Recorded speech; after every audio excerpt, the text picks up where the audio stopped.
Hello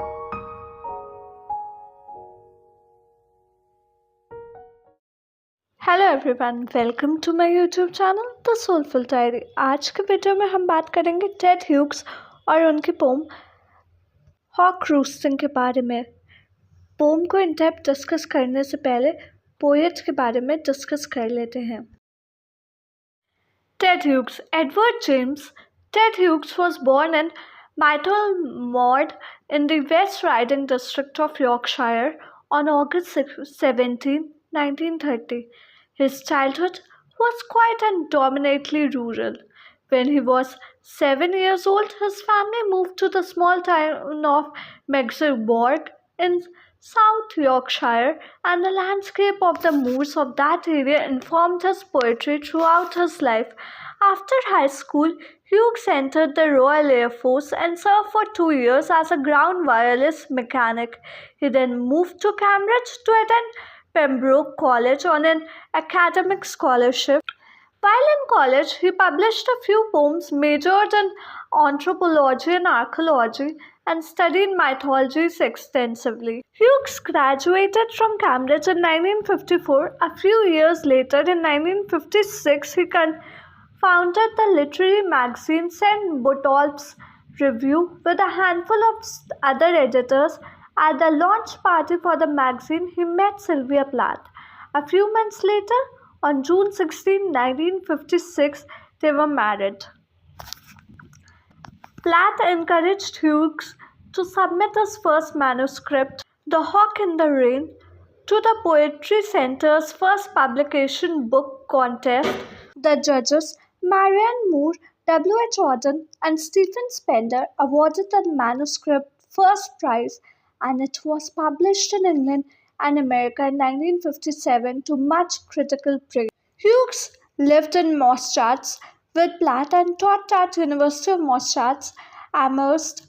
They returned to England in 1959, and their first child, Frida, was born the following year. Their second child, Nicholas, was born later.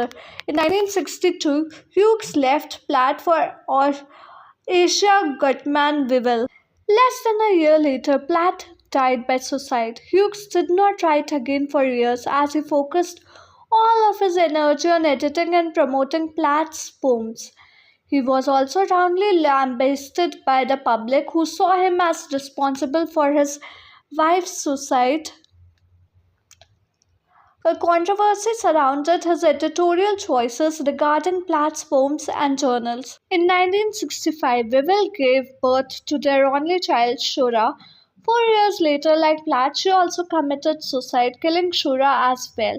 The following year, in 1970, Hughes married Carol Orchid, with whom he remained married until his death. Hughes' lengthy career included over a dozen of books of poetry, translations, non-fiction, and children's books, such as the famous The Iron Man.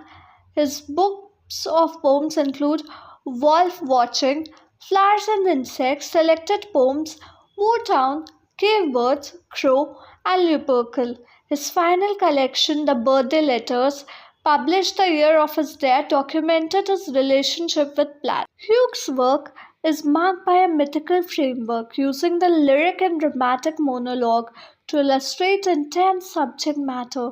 Animals appear frequently throughout his work as deity, metaphor, persona, and icon.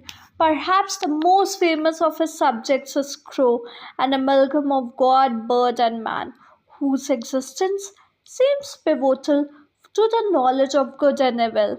Hughes won many of Europe's highest literary honors and was appointed Poet Laureate of England in 1984, a post he held until his death. He passed away on October 28, 1998 in Devonshire, England from cancer. Poem को in depth discuss करने से पहले जान लेते हैं उसके कुछ की features. Hawk roostings offers a hawk's proud view of its dominion, blending themes of power and nature in a stark monologue. Hughes included Hawk Roosting in the second book of poetry called Lupercal, which was published in 1960. Hawk Roosting is written as a dramatic monologue and is told from the point of view of a hawk. The hawk details all the things in nature that are available to him. He perches in the tall trees, sleeping and looking for his prey. He believes all that is around him exists for him and only him. He reveals in his predatory nature, fearing nothing and staking his claim on everything. He sees himself as almost godlike. All that is around him is the way it is because he deems it to be that way. The hawk serves as the speaker of this poem. His tone is confident and almost haughty at times, although his belief in his superiority appears to be more steeped in honesty than it does in false bravado. The hawk continuously uses the pronoun I throughout the course of the work. Another interesting fact to note about the poem is that Hughes has written it entirely in the present tense, which adds to the sense that the hawk has always been and will always be at the top of the food chain. The poem consists of six stanzas, each containing four lines. There is no set rhyme scheme to the poem, so the poem is written in free verse in order to convey his themes to his readers. Stanza 1. I sit in the top of the wood, my eyes closed, in action, no falsifying dream, between my hooked head and hooked feet, or in sleep rehearse perfect kills and eat. In the first stanza, the hawk seems to be deep in meditation. He does not feel threatened by anything in the wild, and therefore he can easily close his eyes and not worry about his surroundings. He's perched in a tree where he can easily look down on the forest he inhabits. Hughes uses interesting diction in the stanza in order to create imagery. He writes, between my hooked head and hooked feet, which emphasizes the dangerous and sharp beak and claws of the bird.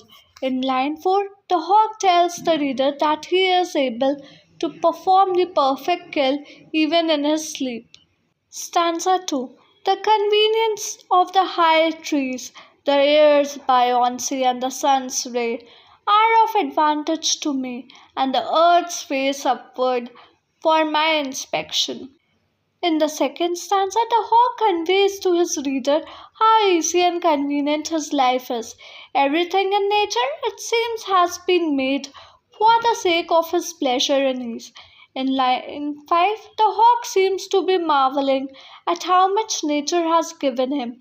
He is so emphatic that he even uses an exclamation point to convey his feelings. In the second stanza, the hawk conveys to his reader how easy and convenient his life is.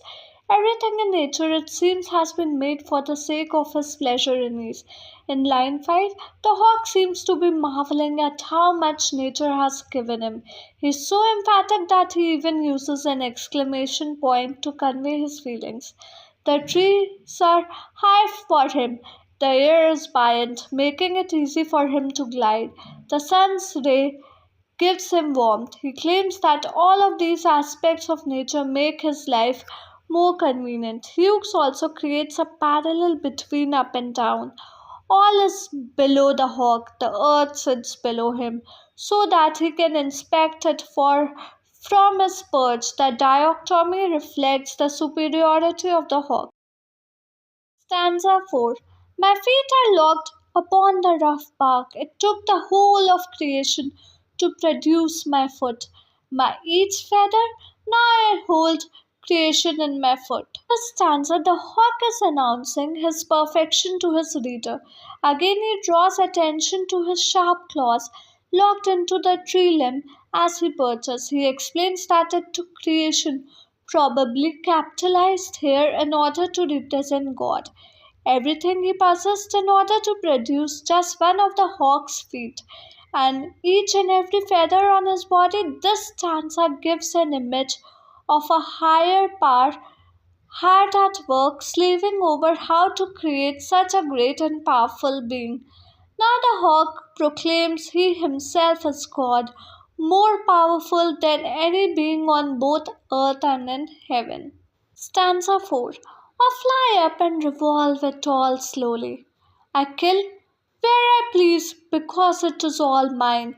There's no sophistry in my body, my manners are tearing off heads. The hawk is essentially saying that he can do whatever he pleases. He can fly slowly through the air, taking in all of the sights beneath him. He can kill wherever he pleases because all of the world belongs to him. There's no need to lie or pretend otherwise because the hawk can prove his power by tearing off the heads of his victims. The fourth stanza does not end neatly again.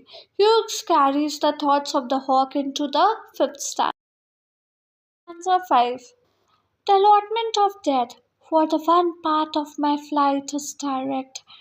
Through the bones of the living, no arguments assert my right. The hawk is so godlike in this stanza that he says he chooses who lives and dies. The one flight he makes is the one he takes to kill his prey. There are no arguments necessary because he is all powerful. Stanza 6. The sun is behind me, nothing has changed since I began. My eye has permitted no change. I'm going to keep things like this. The final stanza of the poem is in an absolute way.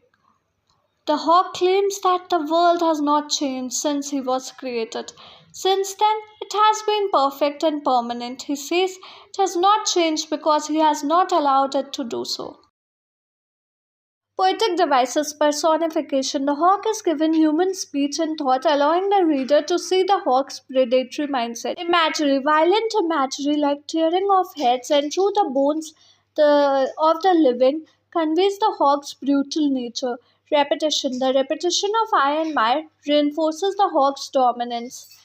Alliteration, hooked heads and hooked feet emphasizes the hawk's predatory attributes. Metaphor, and the earth's face upward for my inspection is a metaphor that describes how the hawk feels about its irony. The hawk's intentions of tearing off heads are described as being manners, foreshadowing, or in sleep rehearse perfect kills and eat, indicates the cruelty of the hawk. Understatement, Hughes suggests that people often understate the cruelty of the natural world. Allusions, by referring to creations, Hughes allude to a religious way of thinking. End stop lines. These appears in lines 1, 3, 4, 5, 7, 8, 9, 11, 13, 14, 15, 16, 17, 19, 20, 21, 22, and 23. Themes. Power and dominance. The hawk is a symbol of raw power and control, and its perspective on its own superiority highlights the natural order of power. Violence. The poem shows how violence is a part of nature and a matter of survival, and that it's not something that animals need to question. Perspective. The poem suggests the violence and cruelty are a matter of perspective and that the law of survival in nature can't be judged in human terms. The relationship between humans and animals. The poem highlights the close kinship between animals and human life and how humans long for liberty and power. Human vanity.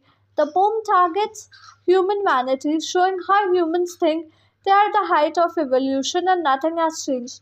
The poem is written from the perspective of a hawk, giving the reader a sense of what it's like to inhabit the hawk's instincts and behavior. The hawk is presented as omniscient and omnipotent, and some critics have interpreted it as a symbolic of a fascist dictator. However, Hughes denied this intention. Thank you. I hope आज की video आपको अच्छी लगी। कैसी लगे हमें comment करके बताएं और हमें ये भी कमेंट करके बताएं कि आप आने वाले वीडियोस किस टॉपिक पर देखना चाहते हैं। और अगर वीडियो अच्छी लगी तो like share and subscribe to my channel. मिलते हैं कल एक और इन्फॉर्मेटिव वीडियो के साथ शाम 6 बजे। Thank you.